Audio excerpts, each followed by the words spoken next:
Meaning of firebreak.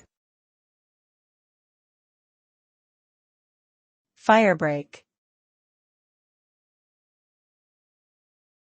Firebreak.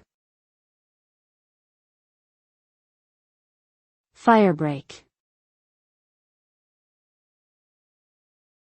Firebreak.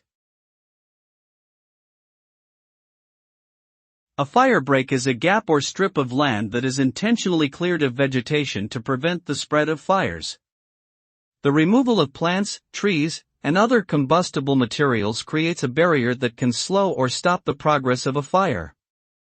By creating a buffer zone between the blaze and nearby buildings or other areas, a firebreak helps firefighters contain an outbreak and protect property and lives. Without effective firebreaks, wildfires can quickly grow out of control and cause widespread destruction. Therefore, firebreaks play an important role in wildfire prevention and management.